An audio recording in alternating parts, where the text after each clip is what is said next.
বলেছি top leader মুহাম্মদুর রাসূলুল্লাহর শত্রু কয়জন ছিল? জোরে বলেন কয়জন?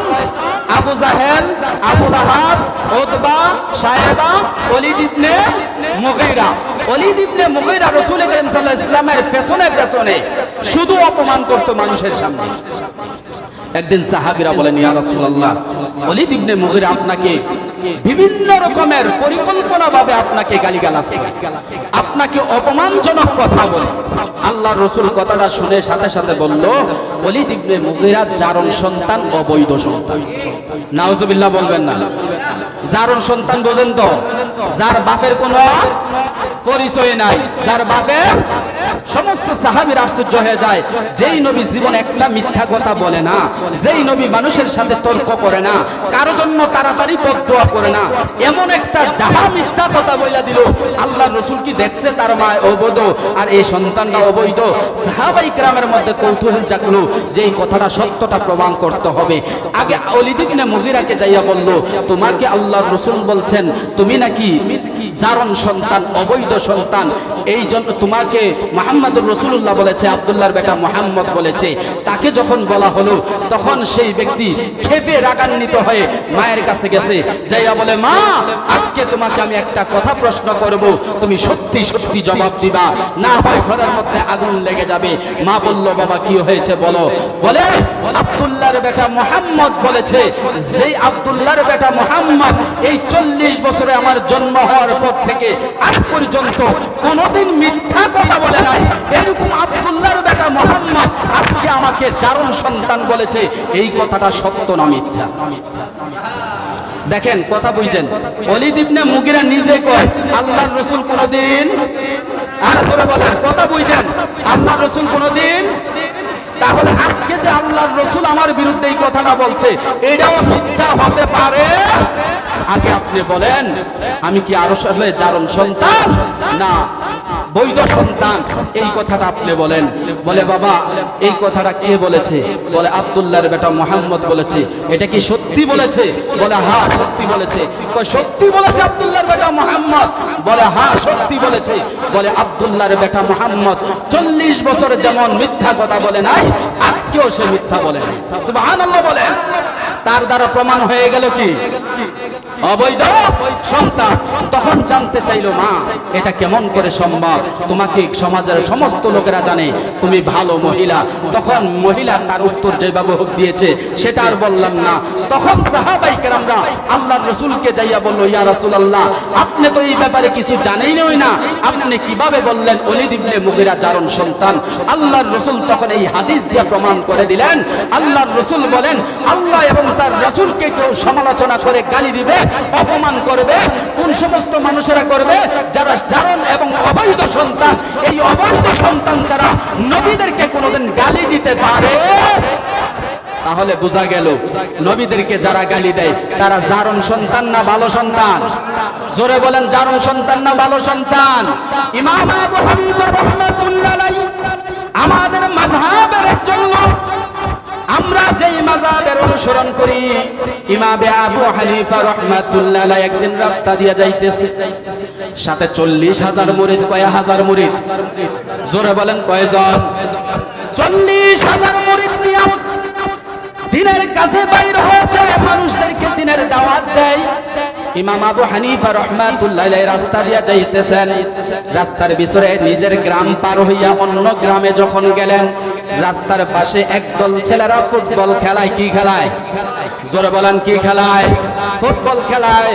ইমাম আবু হানিফা রাহমাতুল্লাহ আলাইহি রাস্তা দিয়ে যাইতেছে, একটা ব্যক্তি যখন ফুটবলটা শট দেয়, রাস্তা থেকে মাঠের থেকে বলটা রাস্তায় সামনে চলে আসলো। রাস্তার উপরে আসার সাথে সাথে ইমাম আবু হানিফা রাহমাতুল্লাহ আলাইহি বলটার কাছে দাঁড়ায় গেলেন।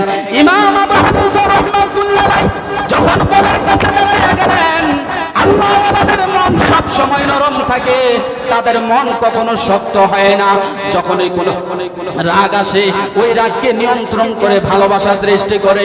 ইমাম আবু হানিফা রাহমাতুল্লাহ আলাইহি বলতার দিকে তাকাইয়া মনে মনে ভাবতেছে, এরে বল তোর এমন কি দোষ আছে যেই দোষের কারণে 11 দুগুণে 2 দিকের মানুষ 22 জন মানুষ 20 জন 22 জন ফলাফাইল তোকে এইভাবে লাথি মারে, কিন্তু তোর ভিতরে থেকে কোনো প্রতিবাদ আসে না। 20-22 জনে যদি একটা মানুষের লাইতে মানুষটা বাঁচবনি, তো বোল্ডারে যে লাইতা ইমাম আবু হানিফা রাহমাতুল্লাহ আলাইহি দেখছে এই বোল্ডারে কেন লাথি মারে, এইটা দেখেও ইমাম আবু হানিফা রাহমাতুল্লাহ আলাইহির মনের মধ্যে মায়া লাগছে।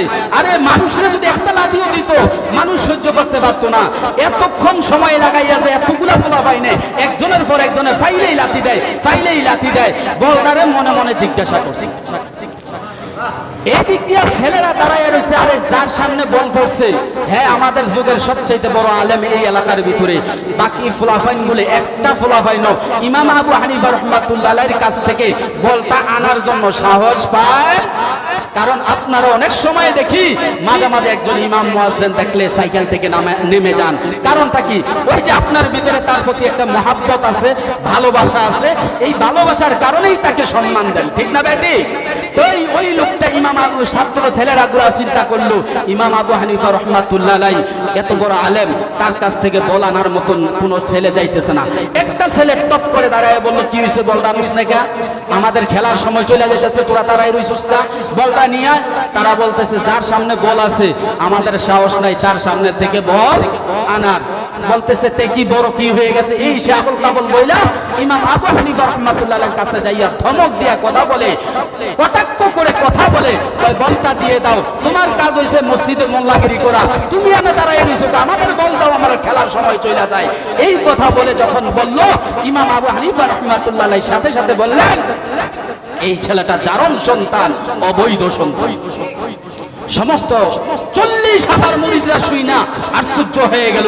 ইমাম আবু হানিফা রাহমাতুল্লাহ আলাইহি এত বড় একজন বুজুর্গ মানুষ হইয়া, আলেম হইয়া একটা ছেলের মিথ্যা অপবাদ দেওয়া মারাত্মক বড় গুনাহ। তার মধ্যে কয়েকজন মুরিদ, সব মুরিদ আবার কিন্তু বাবা না, এরকম ফিরের মুরিদ আছে না? নাই। সব মুরিদ চাকরি ঠিকই থাকে কিন্তু মুরিদগিরি থাকে না। হাজী সাহেব কিছু হজ করে ঠিকই কিন্তু পাত্রে যায় পরের আই কাইটা নিজের জমিন বড় করে, এরকম লোক আছে না? নাই। এবার ওই লোকটা চিন্তা করে, মুরিদরা কয়েকজন চিন্তা করলো ইমাম আবু হানিফা এত বড় বুজুর্গ হইয়া কিভাবে মিথ্যা কথা বললো, এটাকে সত্য যাচাই করতে হবে। কয়েকজন মুরিদ ছাত্র ছেলেটাকে জিজ্ঞেস করে, বাবা তোমার বাড়ি কোথায়? বলে অমুক জায়গায়। তোমার বাবার নাম কি, মায়ের নাম কি? বলে অমুক। বাড়িতে গেল, যাইয়া ওই মহিলাকে ডাক দিল, মা ঘরে আছো নাকি? বলে হ্যাঁ ঘরে আছি। বলে কে আপনারা? বলে আমরা ইমাম আবু হানিফা রাহমাতুল্লাহ আলাইহির শাগরেদ ছাত্র মুরিদ, আমরা ওনার কাছ থেকে এসেছি। তখন মহিলাটা ভয়ে হতভম্ব হয়ে গেছে। একজন আল্লাহওয়ালার সাথে থাকে, একজন আলেমের সাথে থাকে, তারা তো যেমন তেমন মানুষ না, তারাও ভালো মানুষ। মহিলাটা পর্দার থেকে নরম সুরে বললে, বাবা কেন এসেছেন? বলে মা আমরা একটা সত্য জিনিস যাচাই করার জন্য এসেছি। কি সত্য? বলে আপনার সন্তানকে ইমাম আবু হানিফা রাহমাতুল্লাহ আলাইহি জারণ সন্তান বলেছেন, কারণটা কি? সত্যি কি আপনার সন্তান অবৈধ সন্তান? সত্যি কিনা সেটা বলেন।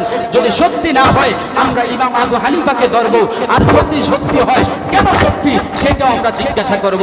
মহিলা জবাব দিল, ও বাবারা শোনো, যে ইমাম আবু হানিফা রাহমাতুল্লাহ আলাইহি কথাটা যে বলেছে, একটা পাখি শিকার করতে শিকারী যখন গুলি মারে, ওই শিকারীর গুলিটা পাখির উপরে পড়তে পারে নাও পড়তে পারে, কিন্তু ইমাম আবু হানিফা রাহমাতুল্লাহ আলাইহি যে কথাটা বলেছে তার মধ্যে বিন্দু মাত্র সন্দেহ নাই।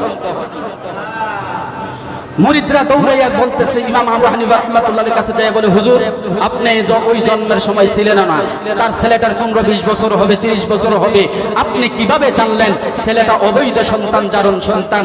তখন ইমাম আবু হানিফা রাহমাতুল্লাহ আলাইহি নবীজির হাদিস দিয়া দলিল দিয়া বললেন, আল্লাহর রাসূল বলেছেন ওয়ালিদ ইবনে মুগীরা যেমনি ভাবে জারণ সন্তান হওয়ার কারণে নবীদেরকে গালি দেয়, সমালোচনা করে, পেছনে পেছনে গালি দেয়, ঠিক তেমনি ভাবে আখির নবী উলামায়ে কেরামদের যখন দুনিয়ার জমিনে থাকবে, তারা যখন দিন প্রচার করবে, সত্য কথা বলবে, এই সত্য কথাগুলা যাদের কলম মরে গেছে, কলম পচে গেছে, তাদের অন্তরে যখন এই কথাগুলা লাগবে, তখনই অবৈধকারী সন্তানেরা, অবৈধ সন্তানেরা, জিনার সন্তানেরা, জারণ সন্তানেরাই আলেম উলামায়ে কেরামের সাথে খারাপ ব্যবহার করবে।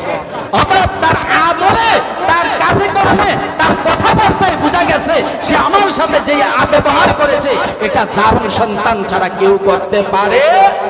এই জন্য আমার ভাইয়েরা, যখনই কোনো মানুষ ওলামায়ে কেরামের সমালোচনা দেখবেন, আপনি যদি প্রতিবাদ করতে নাও পারেন, মনে মনে ধরে নিতে পারবেন এই জন্মের মধ্যে কিছু না কিছু ভেজাল আছে। কারণ মানুষ বলতেই দোষ দোষ থাকবে, সমালোচনা হবে কেন? বা ইমাম মুয়াজ্জিনের মানুষ, সেও অনেক সময় আপনার উপরে জোরে কথা বলবে, অনেক সময় ভালো লাগছে না, খারাপ শরীর খারাপ লাগতেছে, আপনি একটা কথা বলছেন, মুয়াজ্জিন সাহেব জোরে কথা বলছে, কঠোর ভাষা আপনাকে কথা বলছে, কিছুক্ষণ পর তর্ক করে চলে গেলেন। যাই আপনার যদি মন ভালো হয়, আপনি এটা চিন্তা করবেন, হায় রে হুজুরের উপরে তো রাগ দেখে আসলাম, আসলে তো এটা ঠিক হয় নাই, হুজুরের তো এটা ঠিক করে নাই। কিছুক্ষণ পরে আপনি মনটা দিলটা ঠান্ডা হইলে আপনি আইসা হুজুরের লোক আইন, হুজুর এক কাপ চা খাই, হুজুর এইভাবে কথা বলা, হাসি খুশি করে চলে গেলে এটা ভালো, এটা ভালো, এটা জারণ সন্তান না। জারণ সন্তানের প্রমাণ হলো যারা পেছনে পেছনে সব সময় সমালোচনা, সব সময় ইমাম মুয়াজ্জিনের আলেমদের ভুল ত্রুটি ধরতে থাকে, সব সময় লেগেই থাকে, তখন ধরে নেবেন রাসূল করিম সাল্লাল্লাহু আলাইহি ওয়াসাল্লামের জামানায় ওলীদ ইবনে মুগীরা যেমন জারণ সন্তান, এই লোকটার মধ্যে বেজাল আছে। ঠিক কিনা জোরে বলেন। আমার ভাইয়েরা, বলতেছিলাম যখন ওলামায়ে কেরামের উস্তাদের বিরুদ্ধে কথা বলে কয়টা মুসিবতে পড়বে? জোরে বলেন, কয়টা মুসিবতে পড়বে? চারটা মুসিবত। একে আগে ইলমাশ ফরামুশ শাওয়াশ, দিগারে তঙ্গে রুজি বদুনিয়া শাওয়াদ। শেখ সাদী রাহমাতুল্লাহ আলাইহি বলেন, এক নম্বরে কোন ব্যক্তি যখন তার উস্তাদের নামে বিরুদ্ধে কথা বলে, সমালোচনা করে, অপমান করে, অপদস্থ করে, এক নম্বরে একে আগে ইলমাশ ফরামুশ শাওয়াদ, ওই ব্যক্তির থেকে যা কিছু শিখছে সব কিছু ভুলে যাবে। যে ইমামের পেছনে নামাজ পড়েন, ইমাম হলো আমার উস্তাদ, এই উস্তাদের সমালোচনা করবেন। যে মুয়াজ্জিনের পেছনে নামাজ পড়েন, ওই মুয়াজ্জিন হলো আমার উস্তাদ। ও যে আলেমের পেছনে শিখতেছেন, ওই ব্যক্তি হলো আমার উস্তাদ।